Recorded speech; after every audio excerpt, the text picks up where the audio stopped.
Everyone. It is Friday night, and I'm here with Mr. Paul Batters. What up? And tonight, we're going to talk about bass fishing, like we always do. Randomness. Bass fishing randomness. Yeah. I didn't really have any topics totally in mind that I wanted to talk about tonight. I kind of was just going to go with wherever the wind blows. Yeah, that sounds like a good idea. I got a couple of things on my mind. So, first off, I want to give a shout out to two local hammers that are in 5th and 6th place at the Toyota Series Championship this year. Mr. Michael Duarte and Mr. David Williams. David Williams is probably the best co-angler in the country, or right up there as far as co-anglers. He's won like 3 boats with FLW. Oh, geez. He is a Potomac River stud. Very, very good on the Potomac River. And of course, most of the people that watch our show know Michael. He fishes a lot around here. He's from the Joppatown, Middle River area. Michael's currently in 6th place. They're both fishing on the final day. That's freaking badass. I think Michael's 2 pounds out of 1st place.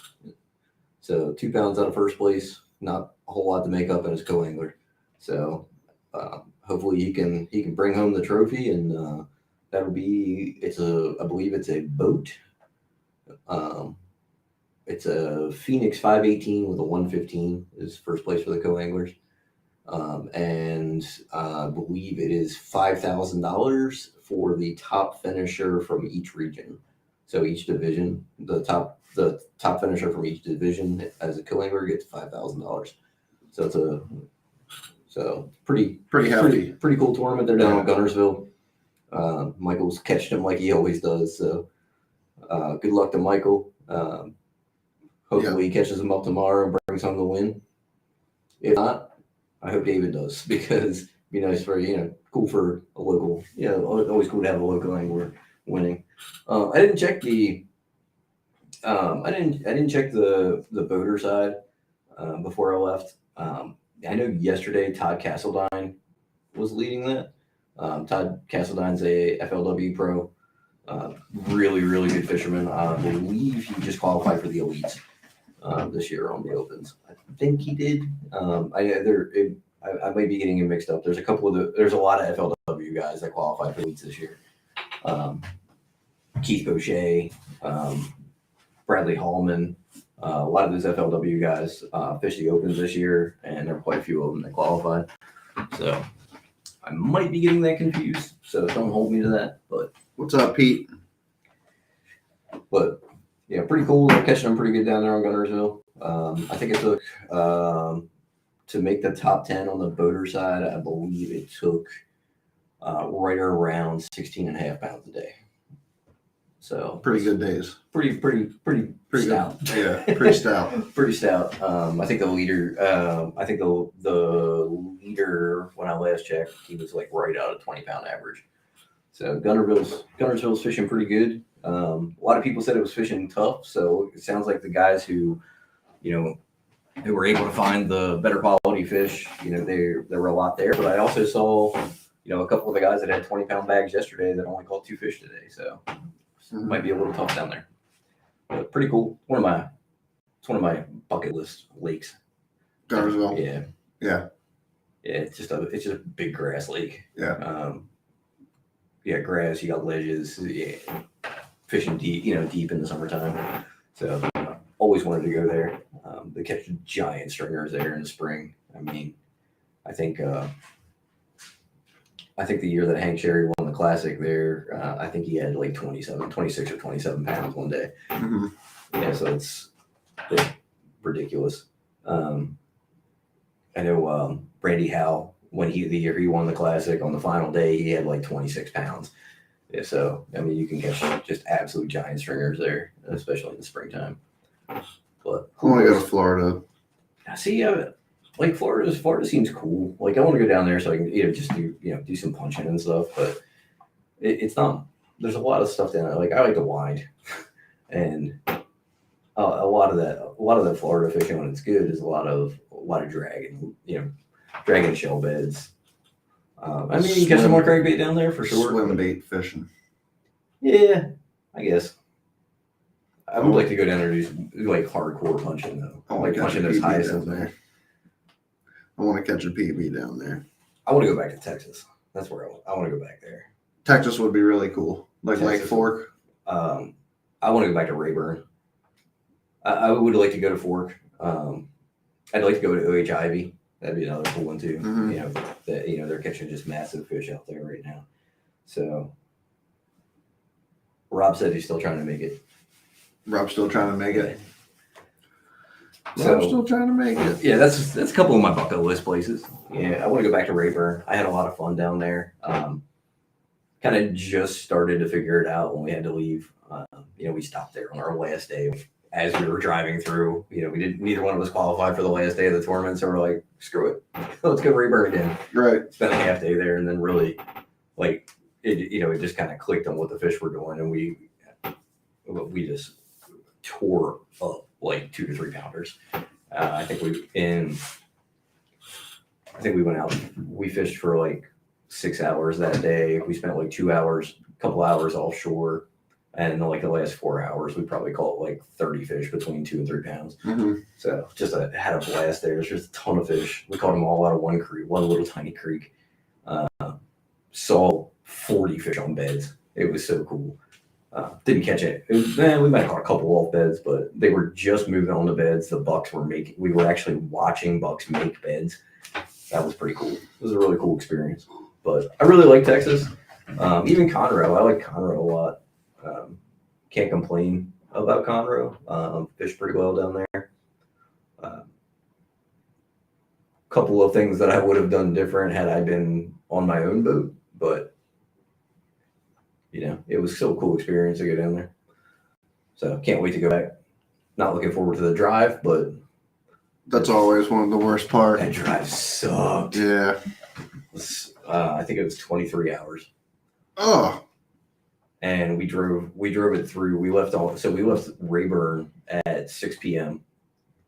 So like I said, we stopped there. We left Rayburn at 6 p.m. Drove till like 3:30 in the morning. Pulled over to McDonald's. Slept till daylight, so like 6. So we slept for like 2.5 hours, and then drove straight through home. So we were home. We left at 6. So we left at 5 or 6 p.m. and we made it home at 8 o'clock the next night. So we did a 23-hour drive in like 25 hours, 25 or 26 hours. Yeah, so we just took like one little break. That's a lot. Yeah, forget that. That's a pretty big commitment right there. I definitely want to explore a little bit more, especially once I get the boat back and start, checking out some different places. Yeah, and there's a lot of cool places that aren't that far away. Mm-hmm, right. So, like, you can go to like Lake Murray in South Carolina. That's like 8 hours away. There's some really good Tennessee lakes that are pretty close. I mean, heck, I think Gunnersville is only like 13 hours, which 13 hours isn't bad. I mean, you can do that.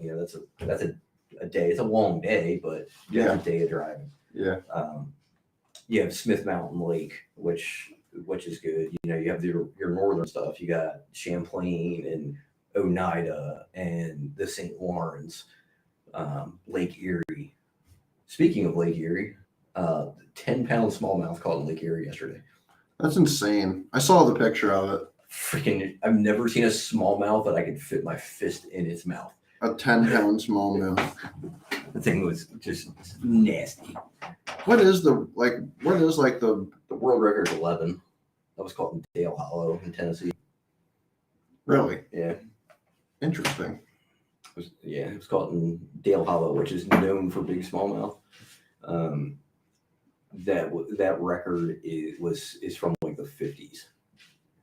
Still untouched. There's been a handful of fish, smallmouth since then, over 10 pounds caught, but like less than 10. I can't remember the exact number, but there's been less than 10 smallmouth officially caught over 10 pounds. Do you imagine catching a smallmouth that was 1 pound below? I know, the right? world record. It is the Ontario record. So it was caught on the Canada side. Oh, what? Yeah, and it's the Ontario record. I mean, that's a giant smallmouth. Yeah, I can't even imagine. I can't imagine. We talked to It's like pulling up a golden bar. one of my buddies that I was up in New York with. They talked to a guy who worked for the New York fisheries while they were up there. He was muskie fishing, and they talked to him out on the water. And he said in some of their net studies that they did, they've netted multiple 9-pound smallmouth in the St. Lawrence. Just freaking ridiculous.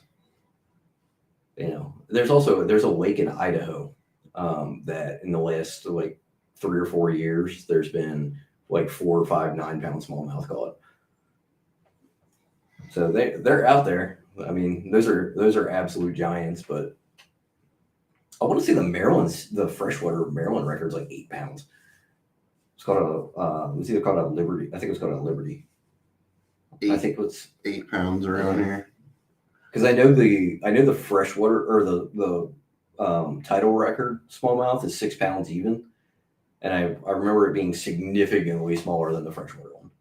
There's there's a state record smallmouth in the Susquehanna below the dam, 100%.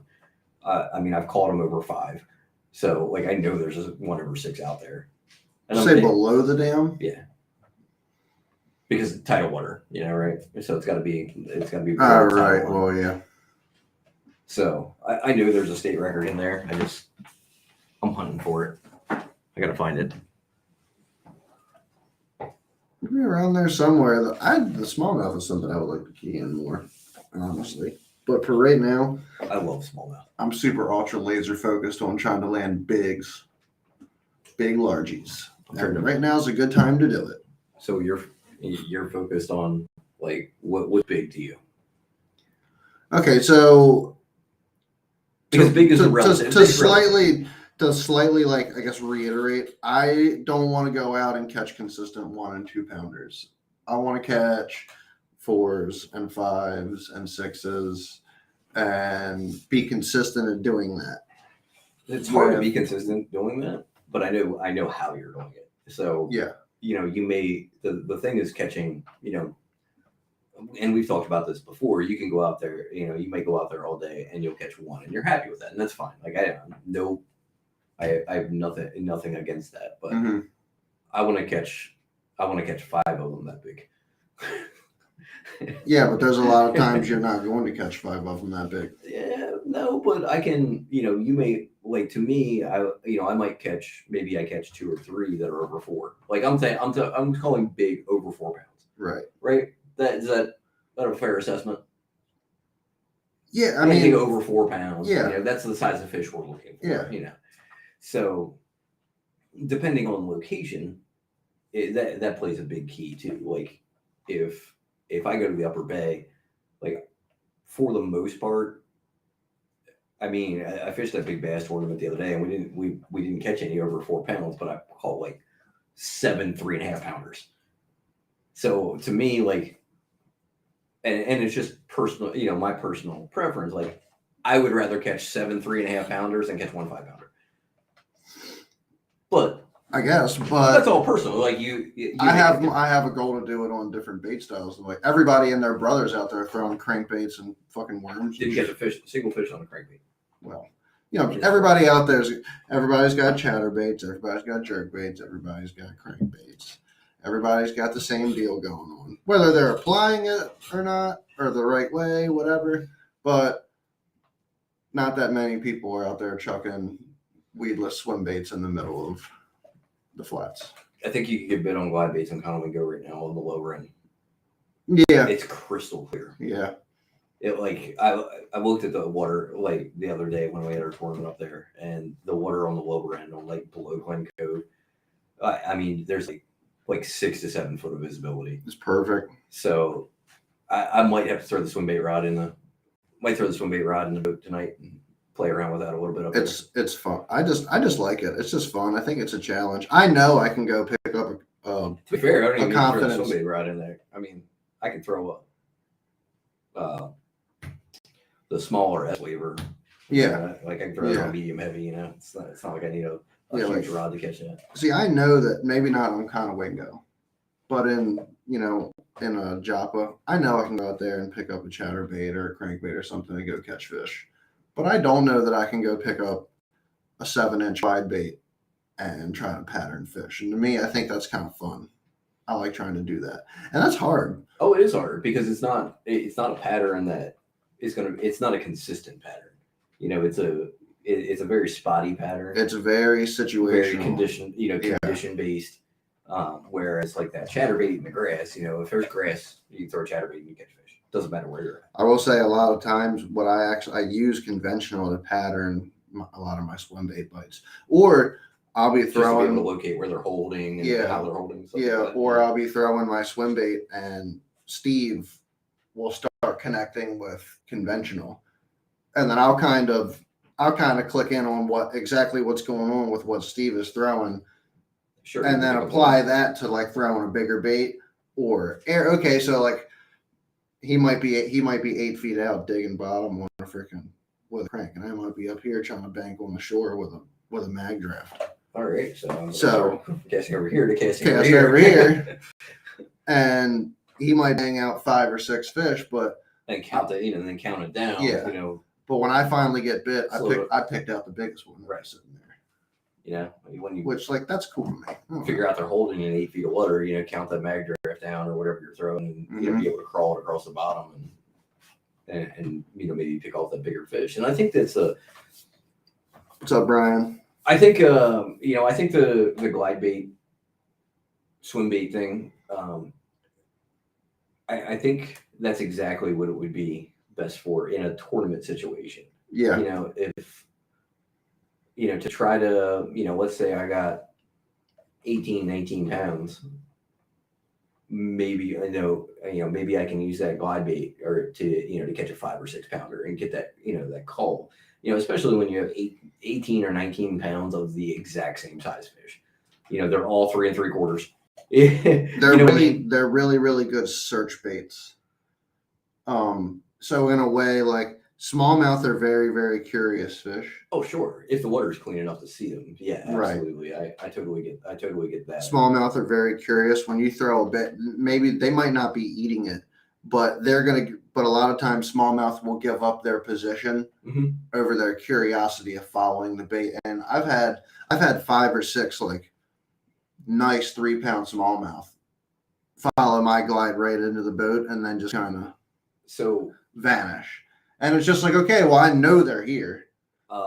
So one of the elite series on the St. Lawrence a few years ago, Steve Kennedy was actually doing that during the tournament. He was throwing a glide bait to get them to follow it in, pull his glide bait out and throw a hair jig out and catch him. I mean, yeah, that makes sense. He was just using it to locate him. Yeah. And once he could see him, he'd pick up a hair jig and catch him. And largemouth, he did really well. Largemouth will do the same exact thing with it. It's just around here, it's hard to do that because the water's so dirty. It's hard to get them to track. If we had clear water, if I was fishing reservoirs or something like that, I'd be way more inclined to throw a big bait. So where I've actually found, I'm kind of giving up my juice here, but I'm not giving it up to too many people because not that many people are throwing glides around here. But what I've found where it works a lot in the springtime when that grass is starting to come up, and you have your grass shelf that's down below the water, but the water that is very clear around those grass patches. Yep. That's when you utilize a glide bait in those areas. I can also see sometimes, assuming that you don't have a billion pieces of floating eelgrass, when you get those flood tides, up on the flats and you get like 2 feet of water over top that hydrilla. I know I've caught them using giant, just very large topwaterers. Something that just moves a lot of water and makes a lot of noise. They'll come right up out of the hydrilla and just annihilate topwater. So I could see that being, something that you could do with a glide bait. Just run it right below the surface. I've watched fish chase bait right up onto the shore and parallel the shoreline and just hectically ran that glide along the shoreline and watched them clap it right up against the shore and eat it. Yeah, it makes sense. I can see so it's like I said, it's situational, but finding that situation just like pumps me up. I'm like, oh, this could be it. I'm like, I could find one right now like this, and I don't know, I love it. Yeah, I might pull up. I might pull out a couple of the smaller glides that I have. Yeah. For Conowinga. It's a good. I don't have any in between. Like I don't have like that like 7-inch, that like in between size. Yeah. I either have big or small. Mm-hmm. So it's either 8 or 9 inches or 6 inches. When Spro drops that KBG, I'm definitely gonna pick up a couple of those. Those, in my opinion, I've thrown not a ton of glide baits by any means, and I don't have an insane amount of confidence in them yet. I'm still gaining my confidence in them, but I've thrown S waivers, I've thrown donut shads, I've thrown the KBG, I've thrown Megabass eye slides. I do love the action of my Black Talon customs. The donk. I've thrown, but it is huge. I threw it in Texas. I threw it when I was down in Texas a little bit. Didn't catch anything on it, but I did like the action on that thing. It's really, really nice. Yeah. I've thrown shad glides, bull shads. The KBG shad was my favorite profile and my favorite action so far. Yeah, I mean I've seen enough fish, and I know enough people that fish those to know that they work around here. Oh yeah. I have a friend of mine who was catching them on the Potomac. Catching them pretty good on the Potomac on the Chad, and when that Spro Chad comes out, I'm definitely going to pick up a couple of those. Yeah. I'm not about paying $300 for one, which I think is about the going rate for Chads, non-dropped. I picked mine up for $120. Well, that's like the dropper. That was unpainted. If you get them custom painted, they go for like $200. Yeah, I know you can get them through Baitworks. Baitworks has you can get them through there, custom painted, and I think they're reasonably priced. I mean, I think they're like $160, but you have to get them when they drop, and if you don't get them when they drop, they sell out like that. It's hard to. And then they're $300. Yeah, it's hard to hit the drop. We're all. People box drops and stuff too. Yeah. It's so ridiculous. I mean, they do the same thing with that they do with shoes. It's ridiculous, and they bought them just to resell them. I want the KBG crappie so bad. I saw one of those for sale the other day. No, they go for like $350, $400. They're freaking insane. I would never pay that much for one, but I think it was like $250. Was it? Yeah, I was selling one for like $250. I would be very tempted if I had the opportunity. If I had the money laying around, I'd be very tempted for $250. But that'd be the most expensive bait I had. Yeah, I can't see. I just for something that I'm not into the big bait game, so I can't bring myself to pay $100 or $200 for these baits. I have a very expensive glide bait that I won.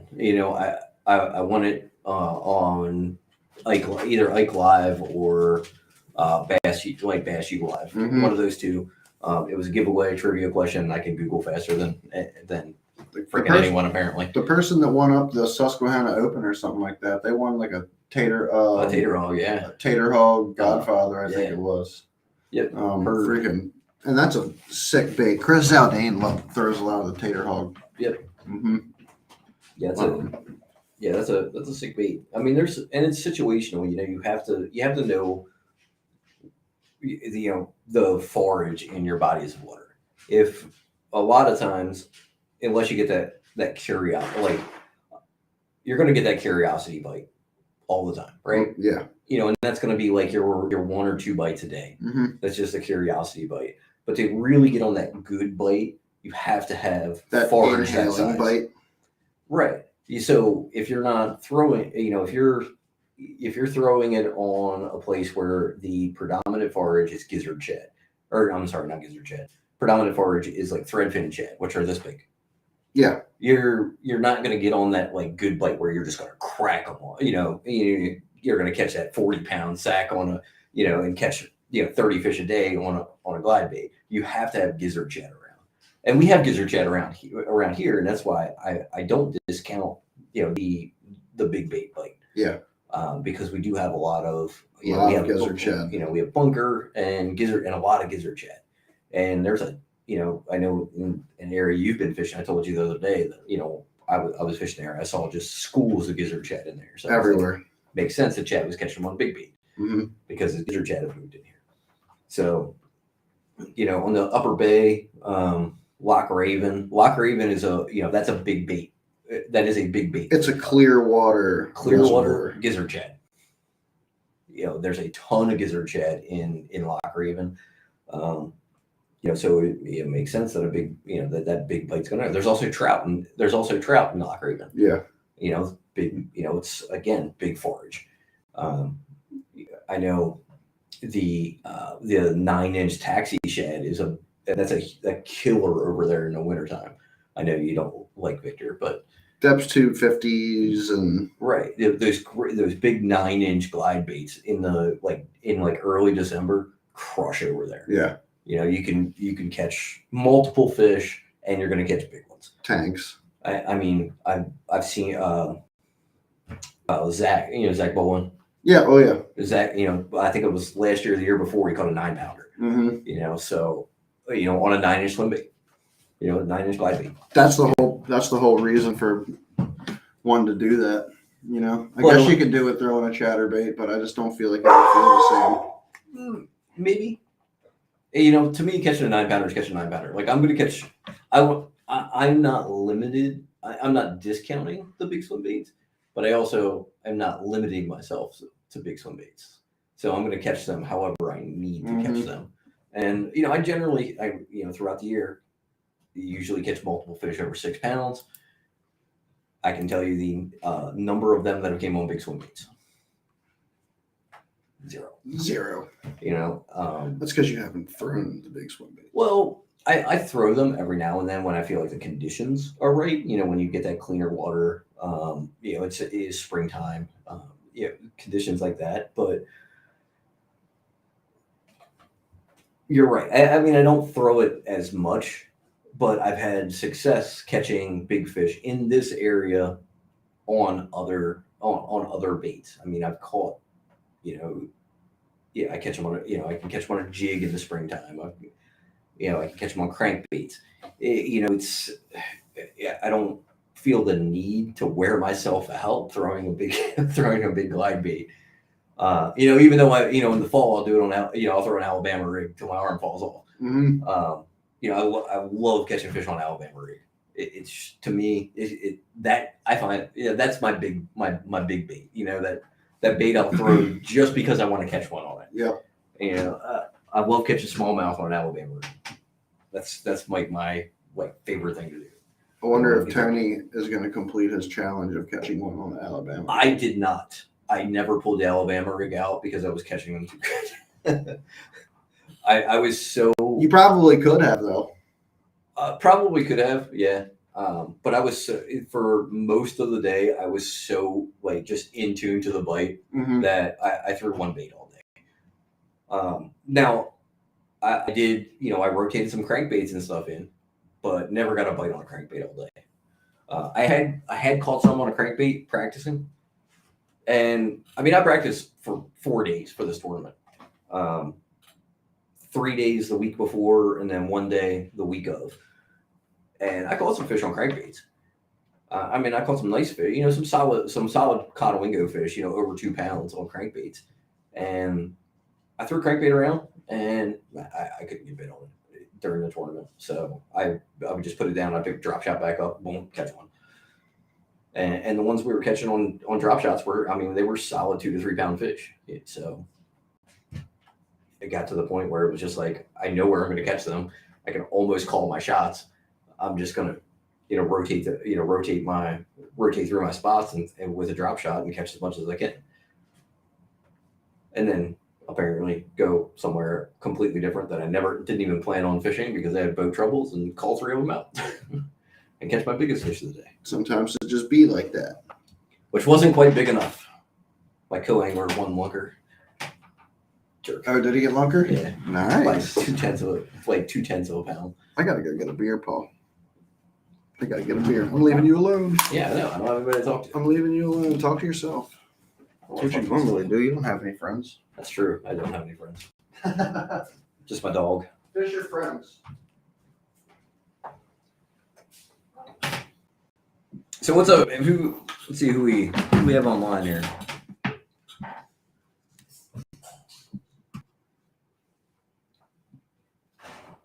take a peek here.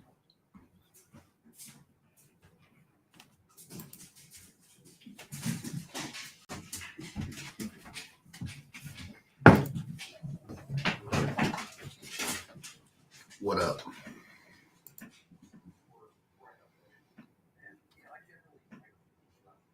I want to see who's watching. You can't. I knew there's a way. Don't think so. I'm pretty sure there is.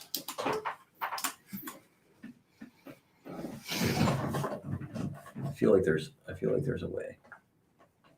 Oh, there's a lot of lag. We'll say that.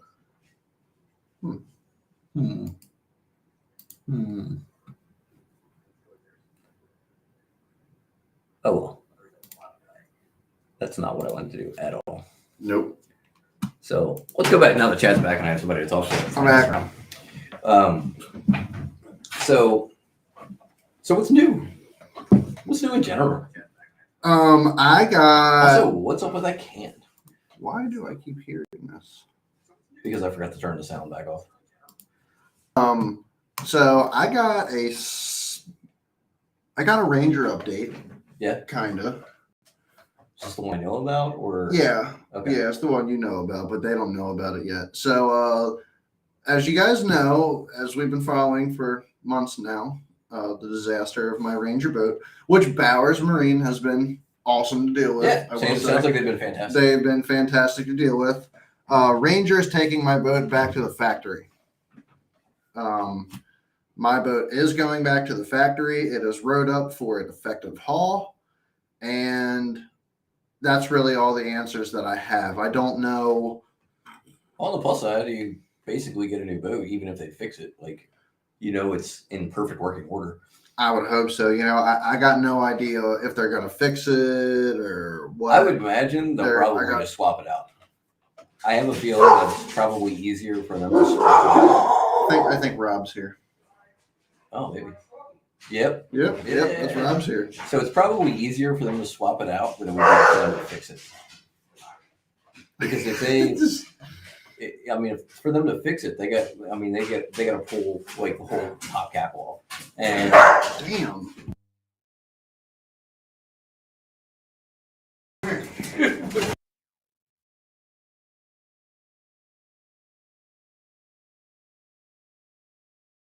My life.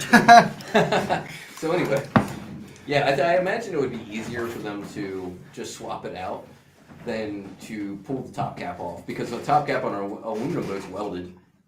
So they're essentially gonna have to cut the top off. It's not like a glass boat where they can just they can the labor take it off. The time and labor ratio just doesn't make sense to me to send me the boat back. I don't know what they're gonna do. They could do that, but I kind of think, and I'm kind of hoping, they just stick my engine and stuff on a new haul and send it back to me. Yeah, and I know that's a lot of times that's depending on what's wrong with the hull. They may not even be able to fix the hull, depending on what's wrong with it. Yeah. It may just not be fixable. I'm not familiar enough with aluminum boats to form an opinion. What is wrong with that can? It froze. Oh, gotcha. It's extra beer storage. So I guess we're talking about Chad's boat. So yeah, we were just talking about random. We're talking about random stuff. Did you hear about that 10 Friday night?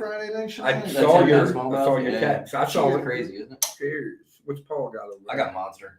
What? I got to get up stupid early. Yeah, you got a tournament tomorrow, right? I'm running a tournament tomorrow. Yeah, Tony has drill. Ooh, So United States military. For the people who are on, I'm just kidding. if you want to fish a tournament tomorrow, we are having an open tournament out of Tidings. Oh, it is open. It is an open tournament. It is $105 plus $10 for lunker. We will start registration about 6 o'clock. We'll probably launch about 7:15, 7:30. If anybody wants to come out, we'd be more than happy to have you. It's usually a pretty good turnout in the fall. Decent tournament. We always lose some boats in the fall because it is hunting season. We lose some people to that, but we still usually get between 20 and 30 boats in the fall, or around. We'll say around 20. Is this the same tournament that a year or two ago a 9.70 was called? It was. Yeah, I thought so. Yeah. Yeah, almost a 10-pounder. Almost a 10-pounder caught in this tournament a few years ago. But Were you chopping up celery before you came? I was cooking Cajun chicken pasta. It's the whole. I went. I still have my work shirt on. I threw a Spro hat on real quick, trying to fit in. It's like sitting down. I'm like sitting here. I'm like, smells good, dude. it smells different in here. Like peppers and I'm like, look, I'm looking around. I'm like, what's he doing? I'm like, why do you smell like a celery stick? I just You're cooked. So I went to work, hurry up and cook, and then hurry up and came here. That's why I'm late. So yeah, we've had some really big bags waiting. Sorry, dust. Sorry, Paul. We have 2 of them every year. No big deal. We have 2 of them every year. We have one in the spring, one in the fall. We have these 2 tournaments to raise money for our club, so that we can have trophies and cool stuff like that for our club members. Got belts and stuff. We had like a nice little club. We had a club meeting before our tournament last week. So we club paid for a bunch of pizza. We have our meetings at Pat's Pizza. Pat's Pizza is one of our sponsors. Really? They're one of our club sponsors. Nice. So we have our club meetings Wednesdays before our tournaments. So we decided, hey, you know what? Club's going to pay for pizza. We all had pizza. All had pizza that night. It was a good time. So that's where the money from this goes to, and helps us with do the things that we like to do, and exactly, like sending our people to the Mr. Bass tournament, and if anybody qualifies for the regional tournament, we pay their entry fees. So it's usually the regional is $100 for co-anglers, $200 for a boater. So if anybody from the club makes the team, we'll pay the entry fee. Same for Mr. Bass. We pay all the entry fees for Mr. Bass, and we pay for 2 nights at hotel if it's at if it's at anywhere other than the Upper Bay. Obviously, we're not getting a hotel for the Upper Bay because we all live in Hartford County, but not all of us, but all the guys in my club. Well, even not all the guys in my club. I was gonna say your entire club lives in Hartford County. We have one person that lives in Baltimore County, one person that lives in Cecil County. So I want to say, correct me if I'm wrong, but in the tournament that I got drywall mud on me. Forgive me, but I remember Pete Glusick, you had the hat on, Bass University, was actually filming and showed it almost 10-pounder. Was he in the tournament? He was, and I'm pretty sure him and Riz are fishing this weekend. Isn't that there you go. 2 very big names. If you don't know who Riz is from the Mike and Nelly show. A hammer on the Upper Bay, Rich Ledbetter. They call him the Riz. Isn't Pete Glusick the guy that did the backflip off the bass boat? Yeah. Nice. In the open. Yeah. Nice. But Bass University. Paul has the hat on. Are you a member? I am. Me too, as well. They sent me. I have been for quite a few years. Me too. I think I bought this hat. Well, or no, you know what? I got this hat from foundation tournament. It's well worth the money to join Bass University, if you ask me personally. The Rapala discount alone is worth it. I get my money worth out of the Rapala discount. But yeah, Rich Ledbetter is going to be in it. Super big time hammer. Riz. And if you don't know who Pete Glusick is, Pete is the dean. He runs Bass University, has for a very long time. Former Elite Series angler.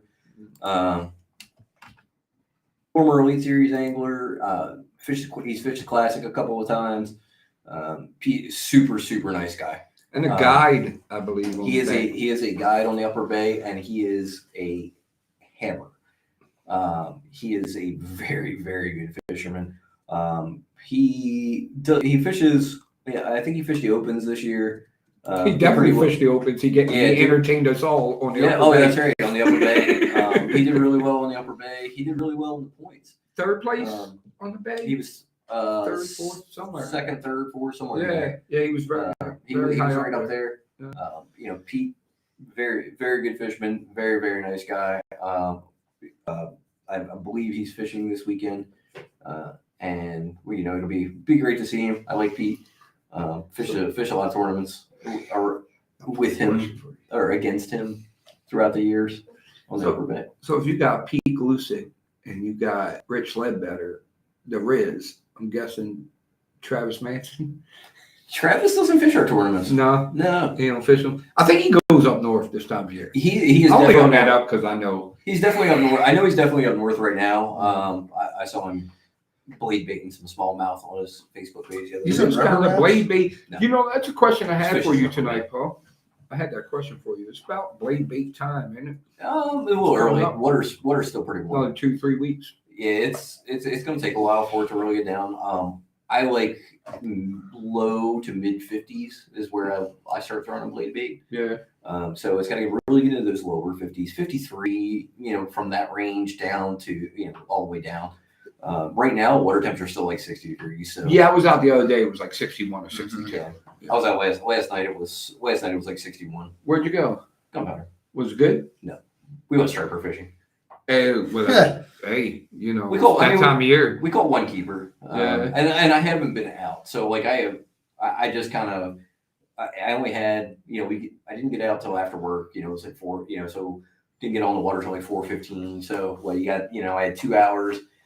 So I went out there and I just hit a couple of spots that they normally sit on this time of year. And, we caught one nice keeper of probably 20 inches. This time of year, the bite gets slow, but it gets big. It can be. You can catch some big ones this time of year. You can also catch a lot of fish this year. I mean, It can be good cracked them. too. I mean, we There's some big ass rock back in the gunpowder. Yeah, no, it ain't. yeah, that's the problem. No, it's not. No. We can go back there. Yes, there is. Yeah, because you migrate back into the creeks and feed up. But the water's They three. I shouldn't say migrate. They move back into the creeks, They feed follow- up before they migrate. Yeah, Yeah. they follow the shad back there. Mhm. So the shad are pushing into the creeks right now. So anywhere there are creeks, Shit, you can catch They're gonna have schoolies. shad. You can catch schoolie back there year round. Oh yeah. Well, here's the thing: when those rockfish are schooling and you're just busting them on top, Mhm. they say, I don't know if this is true. Maybe Paul can clarify that the bass are underneath of them, picking up the wounded shad. so I have in my experience is when the rockfish move into an area, it gets really hard to catch bass. Right. That the Because rockfish bass dominate. move, right? Yeah, just eating everything. So I up. don't think they want to compete with them. I have caught bass and schoolie in the same proximity, but not necessarily like in the same group. Right. Yeah, and that's so like certain areas on the Bush River, certain creeks in there. It's like when the stripers move in there, the bass bite just shuts down. Why Dan say fish with Gerald Swindle? We were talking about Alabama fishing Yeah. fishing Gunnersville. Yeah, Gerald Swindle seems like a really cool dude. So yeah, that's just something that I've noticed over the years that in like the smaller creeks, it's like when the stripers move in there, the bass bite just shuts off.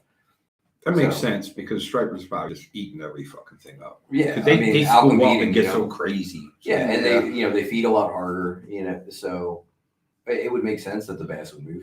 Yeah, they're way more active. The bass is kind of like lazy and takes easy opportunities that it Right. can get. And rockfish just like, Ambush points. yeah, So rockfish is like a So wolf. blade baits, huh? Maybe we should do a tackle talk Tuesday on blade baits. That's definitely coming. Probably a say- good idea. The next two baits coming up that's going to be hot this time of year would be blade baits and jerk baits. Yeah, we've already talked about jerk baits. So Yeah, I guess at least blade baits. but it's getting to be that time of year. It's coming. There's some other things that we can talk about. Hey, there's some other cold water baits that we have. We have a couple of good ideas for tackle talk Tuesday. Mhm. We've had some life interruptions the last few weeks for tackle talk Tuesday. All of With us. people getting sick and new jobs. I took a new position at work and I am busy as fuck. So yeah, oh, I hear you. between Long days. between that and just life getting in the way, we've kind of slacked off on Tackle Talk Tuesday. And not gonna lie, I was out fishing this week, so that kind of. Dude, I mean, that's kind of what we do. I was at work and tried to hurry. That's why I smell like celery. Tried to hurry up, eat, and still make it. That's why I text y'all like I'm still trying to make it. I was trying to hurry up and shovel some food down my gut and make it here. Yeah, life, Like, I mean, life it's like is- that these days. Exactly. life makes it tough sometimes, but we'll try to get those back. We have some good ideas coming up for those. So we're gonna try to get that back in. Trying to rework some stuff and whatnot, and trying to get you guys to engage more in the comments with us again. We used to have massive comment threads, and the comment threads. If you all want to, drop right? a comment. Drop some comments. Let's get So, some questions going. Blade baits, though, not the Rolling Tackle Talk Tuesday, but I like the Damiki blade bait. I forget Really? which one it's called. Yeah, I like that. The and Vault? the original, the Vault and the original Silver Buddy.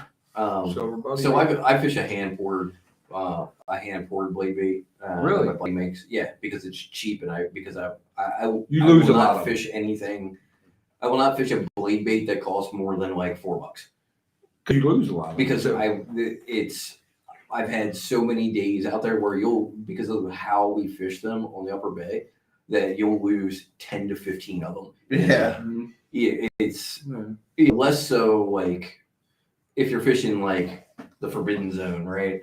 It's where it's a lot of, you're fishing a lot of rock, deeper rock and stuff like that. Usually you can pull your trolling motor over them and unhang them. When you're on the Upper Bay, when you're fishing them around docks and you hang them in a dock piling underneath a dock, it's not coming out. Paul just gave up the juice too. What do you mean Upper Bay blade baits and docks? Give it up.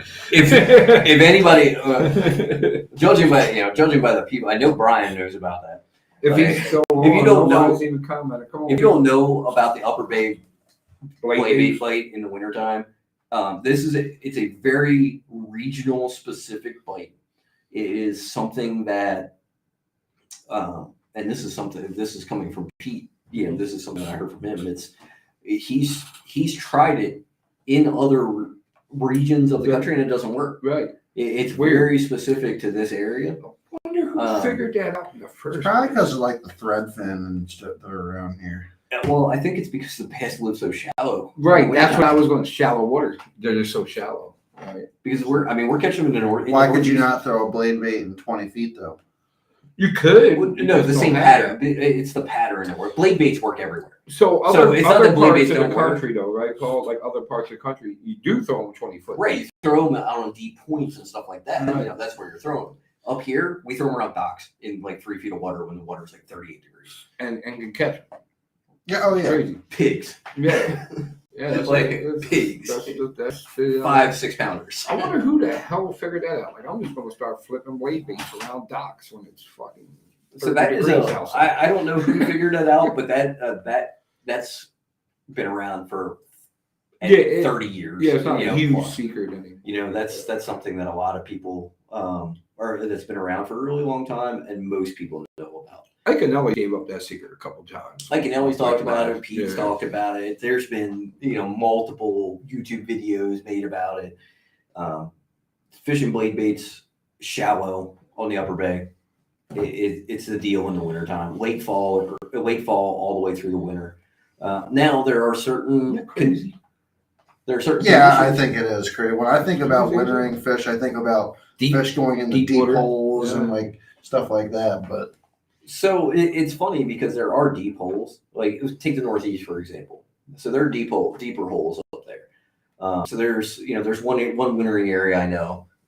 It's got some rock. It's like 10 feet deep, right? Stereotypical wintering area. You got deeper water. It's relatively protected.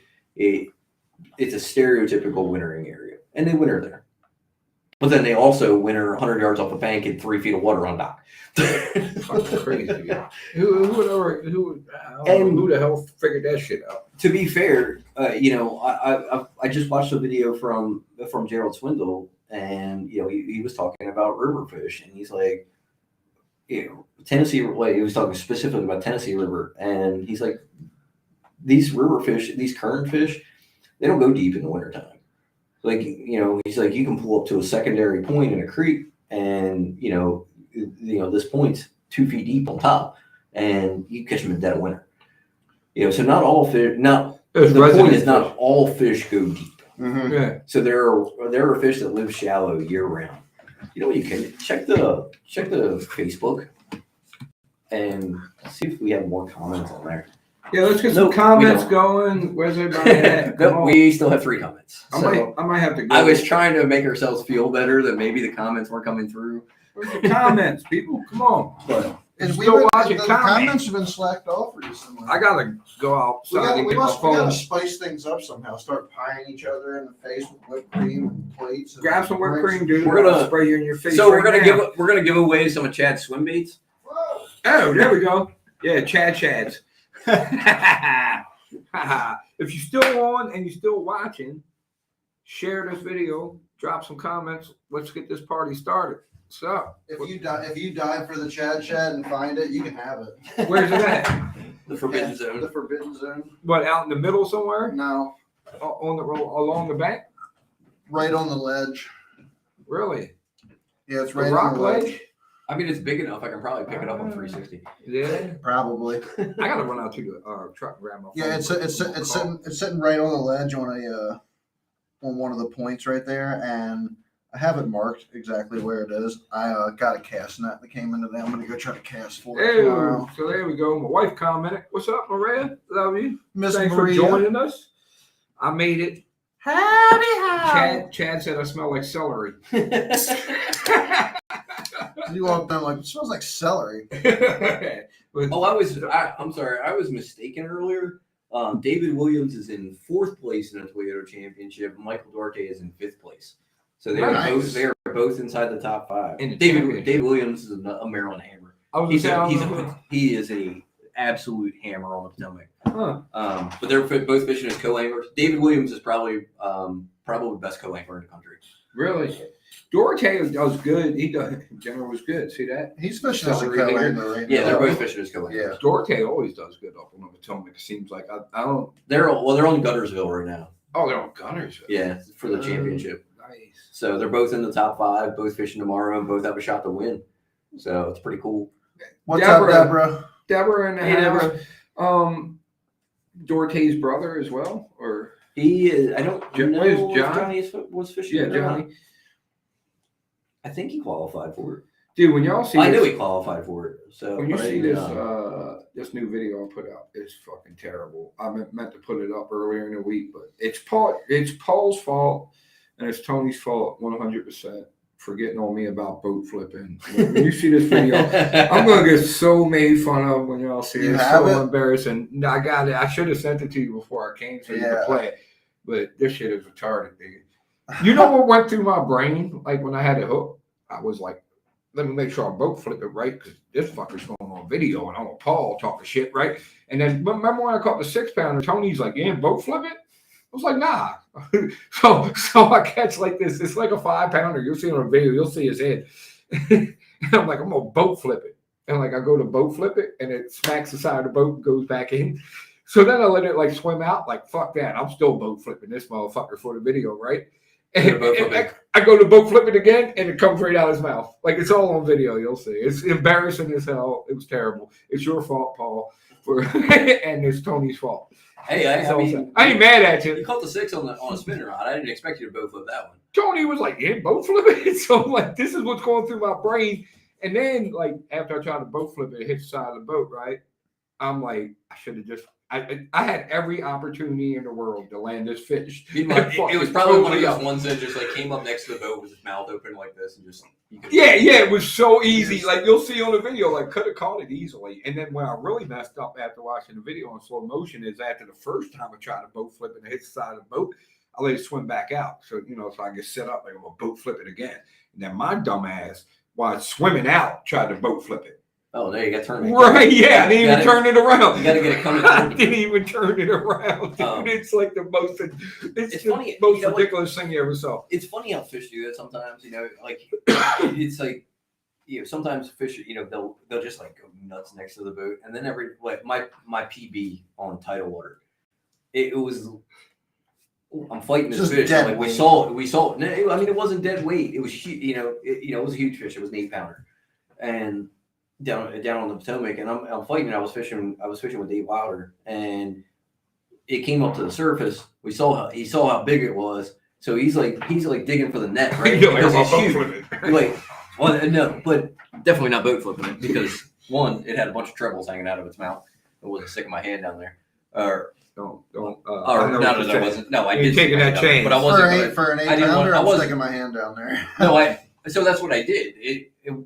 I misspoke. With bunch, I was on treble hook bait. Like I wasn't gonna try to boat flip it because, I didn't want it to come off. It was giant, right? But it just came up to like next, like as he's digging for the net, it just comes up to the boat with its mouth, like next to the boat with its mouth open like this, and just like holds its head out of the water. I'm just like, bloop. Totally what I could have did. you. Like this boat, this bass, his head like smacks against the side of the boat on the gun, and it goes back in the water. He's still hooked. Like it was like he still ain't come off until my dumb ass. Meanwhile, Rob's got a net right next to him. Could have just grabbed the net and just scooped it. The second boat flip is when I lost. The second attempt at a boat flip. I wish I would have had a net the other. I swear to God, if I would have had a net with a handle that was fucking 3 foot long the other day, I would have fucking been able to save my KVG. Did you watch it sink? So like, dude, I did. So it wasn't even. Yeah, it wasn't even like I didn't even do like a long like overhand cast. I freaking. It was just a little flip up into this pocket, and I don't even know why because it didn't bird's nest. Nothing happened. The bait just went. Failed. Fluorocarbon. The knot just failed, and it just went. And I was like, oh shit! By the time I hit to turn the trolling motor around and like go to it. I was like 3 or 4 feet away from it before it was like out of sight in the water. And I was like, no, like if I would have just had that freaking 6 foot net that I obviously just fucking ordered yesterday. I'd have dove in. It crossed my mind. It's like 6 feet. Water 60 degrees, you'd be all right. Dude, there's like sharks in there. I gotta go get my phone, dude. First of all, I can share it on Facebook, and second of all, I'm gonna call. Man. There's sharks in there. There's sharks in there. I ain't catch a shark. We'll make fun of him. Dude, there could be gators in there. We'll make fun of him for sharks. He'll like dive in to go get it. And get, or dude, it's freaking. It's also butted up against a shark. Butted up against a landfill. I could come out there with a third leg. Whatever. It'll be all right. You'll be fine. Yeah. Talking about third legs here. Right, yeah. Come out with a third. All right, a fourth leg. I'm sorry. Are you going into the water or strip club? Yeah. There's sharks in there. If I catch a shark, dude, I'm boat flipping the shit out of it.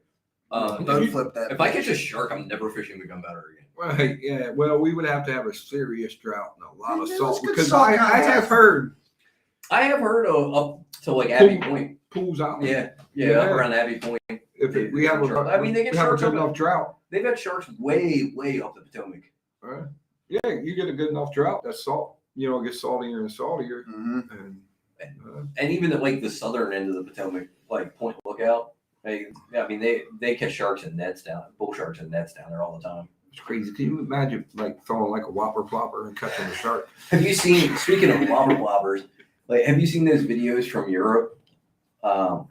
With those guys throwing like whopper ploppers for those Wells catfish. No, these Wells catfish are like fucking like 7 feet long. And they eat a whopper plopper. And you'll see like this giant shadow, like their heads like this wide, and they're throwing like those big like, not even like the 130 size, like the musk, like the one that Chad's got hanging up over in his hallway. Yeah, that one that's like this big. Yeah. They're just like reeling these across the surface, and you see this giant shadow like just like turn, and then it comes out and just. It's like it sounds like somebody takes a 5-gallon bucket and just like dunks it into the water when this thing is just like.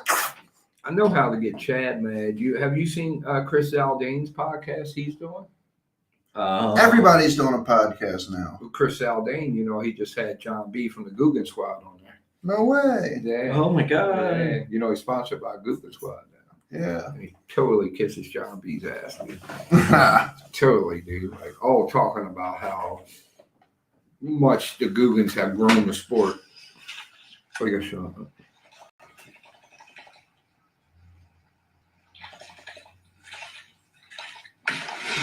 Damn! You gotta show that? God damn! I want to catch one. I want to do that. That's insane. You gotta show that. Can you show that? It looks like a fucking alligator comes out of nowhere and freaking eats this thing. Dude, that was insane. Can you imagine? That'd probably give me a heart attack.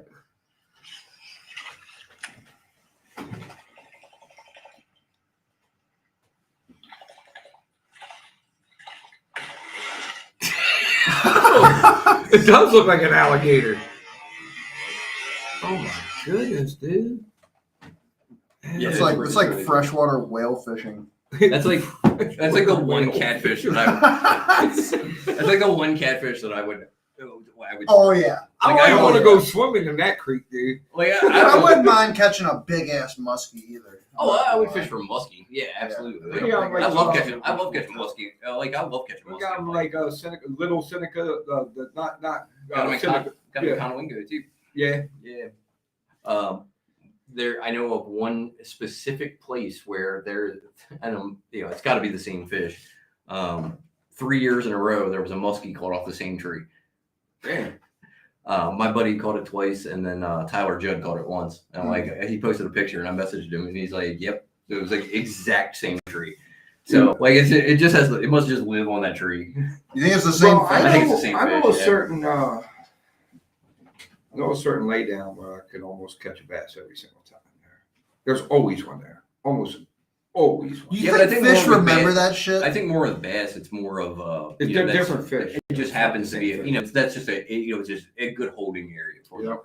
I think this muskie It's just part of my, freaking lives. It just lives on this tree. You think fish remember that shit? You know what I'm saying? Like somebody throws some up there and they eat it and they get yanked. Do you think they're ever up there and somebody's like, oh fuck, like shit, Yeah, they do. like They I'm gonna get die, and smarter. then they get thrown back there and like, oh cool, like I survived that one. I'm gonna go back to my tree and then same They get next smarter, year at the but- same time they do this. Like I don't know, man. But my Can you brother, imagine a fish being caught like 6 different times, No, like but- sitting on the same piece of wood? my brother caught a bass like 3 weeks in a row, like every weekend, on the same tree with the same bait that looked like the same fucking fish. And I'm like, this fucker did.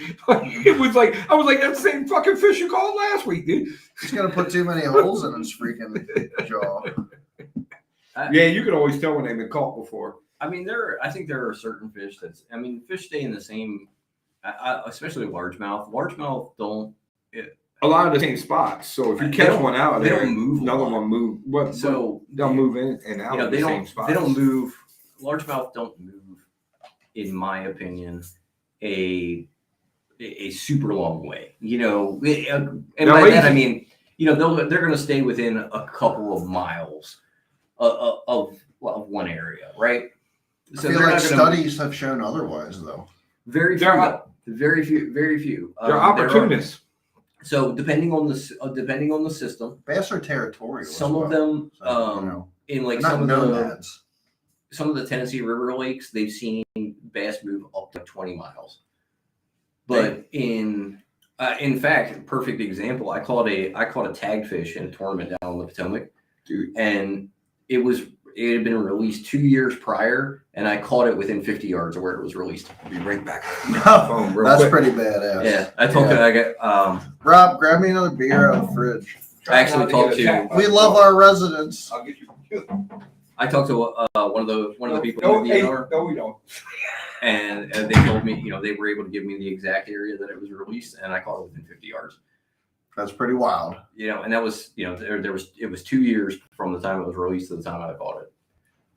So when did this happen? This was a few years ago. It was during a Mr. Bass tournament. The was Mr. in- Bass. In Mattawoman. I caught the fish in Mattawoman. But it was pretty neat, to learn like where that fish was released and how close it was to like where I caught it. So it's stayed in that area. And a lot of fish, studies have shown that a lot of fish do stay in that area. They don't move a long distance. I do not think fish move in Bass. in the home juice specifically. I don't think fish go anywhere. I think they move. I think they go from maybe the grass flat in the front to the quarry in the back and in Yes. between, and that's it. yeah, You know what I'm and saying? maybe- Like they maybe ain't it's going more- past the bridge. You know what I mean? Like I think they might wander out past the bridge, like in the summertime. When the grass is up. Because they're just going to Yeah. follow that bait through the grass, or right? they'll just follow that. Or they'll follow the grass line, or They'll follow the grass line all the way down to Aberdeen, Right. wherever. So I think there are some some cases where that happens, but I think you're right. I think for the most part, those fish move from, they stay inside the bridge. Mhm. The majority of those fish stay inside the bridge. They don't move out of there, and why would they? I really think that To be honest, there's always bait. You know, and unless Yeah, they don't there's have no something reason to eat, go there's no anywhere reason for else. them to leave. I think again that I think Joppatown will again become It's getting there. an A+ fishery again with the stocking programs and everything that we have going on. Yeah, As it's long as getting we there. don't have another disastrous Hey. event. It's not. That ain't a dog, that's a horse. Only bear that was left in the fridge, dude. Perfect. Yeah, it's There's one here. it's coming back. It's not as it's still not pre fish kill. Oh no. I mean, I can tell you that the summer of the fish kill, Dude, to get the was quality one of and them- the size God. of some of the bass back, it was gonna take Years. It's gonna take years and years. It's gonna take another 10 years to get that same quality of fish to sit in there again. I mean, I mean, and let's be honest, it's got way more pressure now than it ever has. you could go down there. So Yeah. the summer of that fish, the summer of the fish kill, and the year before that. I and remember. I know it ain't shit, but you could go down there every night and catch 15 pounds. I mean, literally every night. You could go down 5 days in a row. You would catch 15 to 18 pounds every night, just throwing a frog. You could fish. I mean, we would go down there for like 2 hours before dark and fish from the point to the canal opening. You know, from the grass flat out on the out by the canal or out by the 6 mile an hour zone.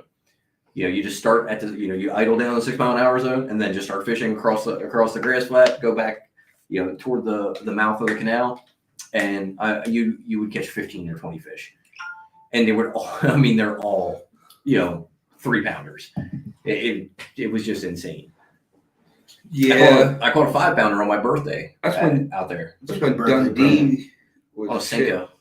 Dundee and Middle River was a lot better at that time too. No, so Middle River wasn't that good then. I mean, this was. I'm only talking like 6 years ago. Oh no, I'm talking early. I'm talking 90s, like 91, 92. The Yeah, I'm dock only fishing talking in the like Middle 6 years River is ago. freaking garbage now. 6 years ago? Find out tomorrow. I heard. MR Bass has a club tournament down there. I think Dundee's See if coming some back. I fish don't know if I can go to the docks or not, but I don't know where I don't else fish do you Middle River. I go? don't fish Middle River, so I don't know where to go. Go to the ship plant. Just go try to catch you a big brown one. Well, I think I they're. don't think there's bass in there. People say there are, but I think they're. I think they're limiting it to Middle River. I don't know. So I know Greg didn't want to do that. Greg wanted to run to the gunpowder. But I think they wanted to. I think Scott wanted to limit it to Middle River just to kind of gauge what their, if how the stocking's done down there, so they can.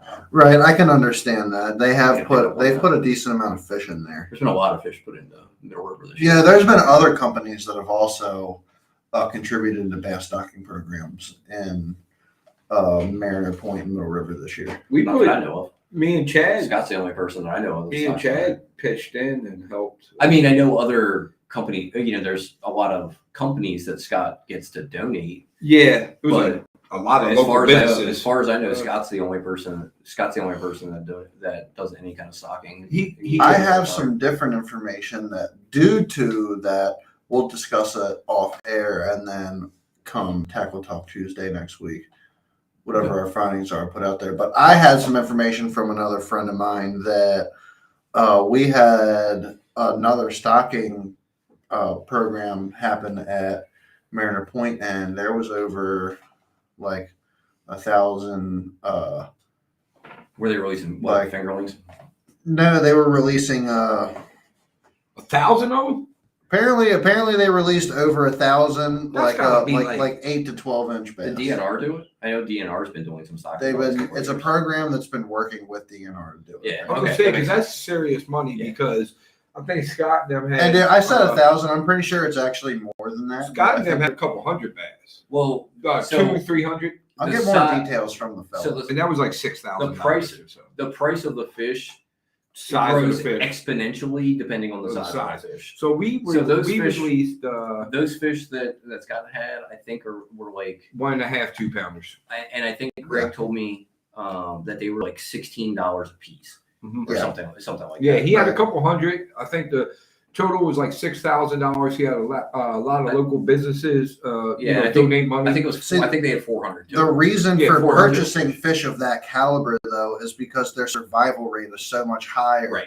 than spending that much money on 2,000 fingerlings and letting them go. Doesn't Have have to get snakeheads murdered and by birds white and perch. everything else be smoked by them. Especially this time of year when you have, I mean, Yeah. this is the white perch moving through there. Yeah, fingerlings are Like, just gonna get murked. Pretty much, had- unless the shock of the environment change kills the bass that was released, those bass will thrive in there. Yeah, Those fish absolutely. we have, Nothing's healthy. eating Yeah, them. it's, they were Healthy. healthy as hell. Dude, they were fucking Dude, there little was a- short footballs. there dude. was a they couple were of freaking, they were there, nice. I saw there They were a look couple in different there. than There were a ours. couple in there that are close to 3 pounds. They had They- good genetics. They had very good genetics. They look different than our fish. Our Yeah. fish were like kind of longer with a deeper, well, a more visible lateral line. These were like short and thick. Yeah. Well, Yeah. sure. Some of that's because they're getting they're pellets. They're tank fed. Yeah, You know, yeah, so pond fish.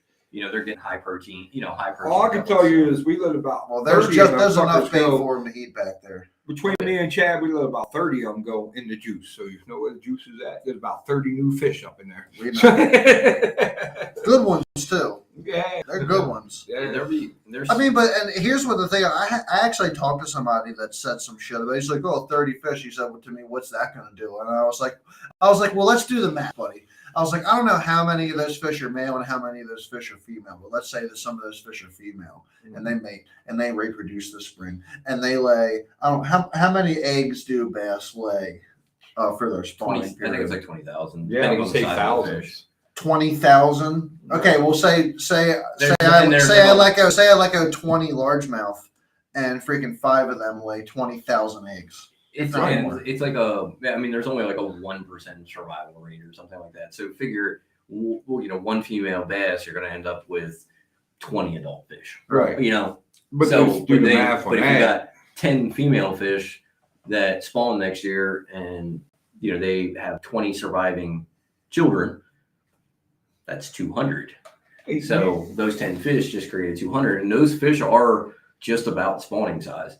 I mean, they're close to being spawning, mature spawning fish. So You know what's interesting is if you have a pond, right, and you want to stock it and you want to have all big fish. I mean, you want to grow trophy fish. Mhm. You don't put males in there. Did you know that? You know Yeah. why? because they compete, They compete, right? And then you don't have You don't no over- spawning. and so you You don't don't overpopulate. overpopulate. So you just have the females eating and eating and eating, not populating, nothing to compete with, and get bigger and bigger and bigger. Mhm. Just stock it all females. Because female bass grow bigger than males. We all know that. Yeah. Yeah. Well, and then the only problem you have there is, then all your fish die in like 10 years. Yeah. Pete's in the house. What's up, Pete? Peter Oh. Plopper. He don't like that name, dude. I gotta stop calling him. He gets mad. Dude. He calls me too much drama with my brother. Like, Oh, we're definitely calling that now. the more you don't like that. So he just bought a house up in Rising Sun. He's about to be Oh, right on. Yeah. Conowingo. Oh, Yeah, I think 3 He's or about 4 to be a miles from straight hammer Conowingo up Creek. there on the Told him locust. hit you up, man, because I don't know nothing about up there. I said hit Paul or Tony up. yeah. Don't launch in Conowingo Creek. He's got an aluminum boat. We know about the bridge that you gotta like. Oh no, it's not the bridge. It's the ramp itself. It's only. Yeah. It's like this deep. Really? Yeah. With the aluminum tracker though. Right? We used to. No, look, I told you, hey, you don't be calling. You don't like the pop. If the water's up, Peter you don't watch Plopper. there. When the water gets down, it's really hard. You hear that, Pete? Yeah, we used to launch there, but it's silted in a lot over the years. So it's December really hard to 5th. launch like a bass boat out of there. We probably won't see him on the GP much anymore, dude. He's moving up there. He's like 4 miles from the ramp. He's got to come down for the He's Thursday gotta come night. down for the Thursday night. Yeah, so I come down for a Thursday night. No excuses, Petey. Plus with the crabbing. I mean, is there crabbing up there? There's no No. crabbing up there, is there? No, not right you gotta now. come It's down to freshwater. the bay. Hey, there's any there's time no of year. crabbing up there. He's got to come down. Yeah, we gotta come down for crabbing anyway. Well, I so mean, we'll be no. seeing them. I mean, he can crab. I mean, there's good crabbing on that. And you can crab up there. You're just not going to catch anything. I heard when The only crabs you're catching up there are not the kind you want. Yeah, you got to port deposit and catch a different kind of crab. That's my joke about people There's a from grumpier old men. Remember when he was talking about he almost caught that giant catfish that they were Yeah. like fishing for? He was like, man, please, you couldn't catch crabs from a $10 hooker. Good God. It's Friday night. There's some decent there's good crabbing around the flats usually in the summertime. Yeah. Is it? Yeah. Yeah, that's interesting. I never do that. So Yeah, everything gets good around the flat. The flats are always good for something. So, Because the rock fishing's probably good at certain times too. There, Springtime Where? is ridiculous. rock, yeah, on the flats. yeah. They spawn the big Oh, dude, cows. those cows. The big move cows through come over there, to dude. spawn and Massive. catch just massive, Dude, massive big, stripers. dude, Like big 50 ass inches. on big top Yeah. water. The Big top gunpowder water can, jerk baits. gunpowder can get like that. I don't give up too much. Y'all probably already know, anyways. Let's leave it at that. But you can catch. I call them my biggest striper ever. Dude, Yeah, you we can catch, we you get can catch, some in you can there. catch 40-inch rockfish in the gunpowder. Big if enough. you do it In the right. springtime, yeah, in the springtime, there you get some of the cows. Some of the cows in the gunpowder. I Most would of say- them go up into. I mean, they go up into the river. I mean, they Mhm. go up and spawn in a current, Mm-hmm. and it gets. I mean, there's 50 inchers caught up there every year. My mom is on my brother. She's at my brother's house this weekend. I gotta say what's up to mom. What's up, Mom? Hey, mom. Enjoy the show. Chad's here. I don't think you ever met Paul yet. But You can get some good striper fishing up there. I live here. So wintertime. it's Chad's house. So one of the I don't know. Does people like to eat fish? Yeah. So February-ish up there, white or yellow perch. The I yellow heard- perch run up there is absolutely ridiculous. Up at a kind of window. Yeah, no, not Conowingo, up below the dam, like in Lake Port Deposit. Right. So I mean, he's gonna be close to that too. Yeah. You know, if he wants, I mean, man, the yellow perch run up there is just ridiculous. I mean, you Really? catch hundreds a day. And they're supposed to be good eating. See, I don't Yeah. really eat fish like that. Do you eat fish? Yeah. Do you too? Nah, I mean, I eat rockfish and I eat snakehead, but I'm not like. I haven't tried snakehead I don't. yet. I don't. I'm eat a not lot going. of I'm fish, not going to but- McDonald's and getting one of their fucking Oh, tilapia that- sandwiches. Well, or some that shit yeah, like yeah. that. Like, I don't think McDonald's sells a tilapia. whatever sandwich. whatever What do you think, a whatever fillet that of fish? dog shit is. Is that what fillet it of is? fish, Tilapia? Yeah. I don't know. Probably. I thought it was carp. No, it's probably Carp. I think it's definitely carp. carp. It's carp. I think Carp. it's- Carp sandwich.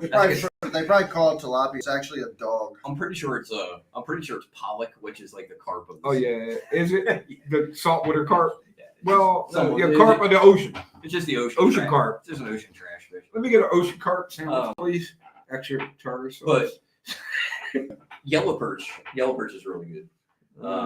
When I was steelhead fishing up on Lake Erie, met a friend of my dad's up who lives up there at a restaurant there, and they had fresh yellow perch that was like caught in the lake like the day before. Like so, they had their special was yellow perch, fresh caught yellow perch sandwich, and it was fried yellow perch fillets, freaking banging. Really? Yeah, God. See, I it might was so try good. that. I would try that. Yeah.